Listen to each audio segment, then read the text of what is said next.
Hi, it's Alaska Granny. Everyone needs a food stockpile. It's something that's always been a part of the human nature. From as far back in history, people were hunters and gatherers.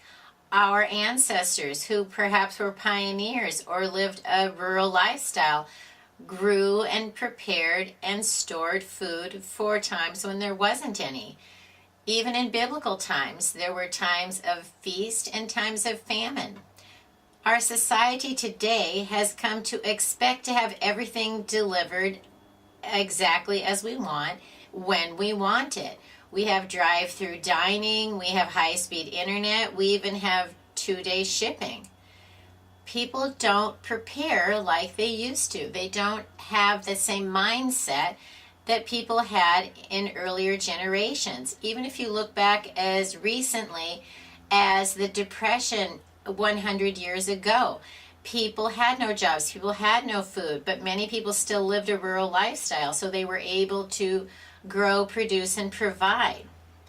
World War II is another example of when people had to ration food. They had to build victory gardens. They had to do what they needed to do to help provide for things they needed. Our society has gotten completely away from that in many instances, and we need to start preparing ahead. People used to have full pantries, cellars, and now we expect the store to have it. Many people don't even have a 3-day supply of food in their home.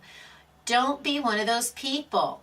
There doesn't have to be an economic meltdown, an apocalyptic event. It could be a snowstorm, a power outage, a hurricane, a winter storm, and you could find that you cannot get to the store. Your power is no longer available, and you need to rely on your supplies and your resources and the ability that you have to provide for yourself.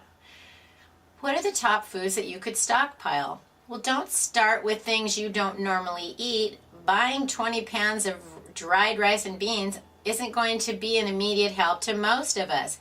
It's a great thing to have for long term, but start with foods that are simple to eat, don't require any cooking, are simple to buy, fill your pantry, and you can grab and go and have something to eat. Peanut butter, crackers, granola bars, canned or dried fruits and vegetables, canned meat and canned soups and chilies, things that are ready to eat right out of the can. Cereal, shelf-stable or powdered milk. Your cereal isn't going to be very tasty if you don't have any milk. And make sure you have plenty of bottled water and sports drinks. And then things beyond food, things like paper plates, paper cups, paper napkins, baby wipes, hygiene items, toilet paper, things that you use every day. Keep track of the things that you use for a week and stockpile those items that your family readily uses. If it's something you normally have fresh, find a substitute for that item. Eat the things that you're familiar with. Most of all, make sure you're getting something.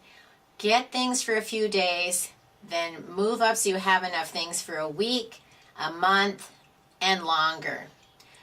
If there is a problem in our society, it's probably not going to be something apocalyptic, cataclysmic that lasts until the end of time, but it could go on for a prolonged period of time. Just look at the people now in Greece, in Venezuela, the refugee crisis in Europe.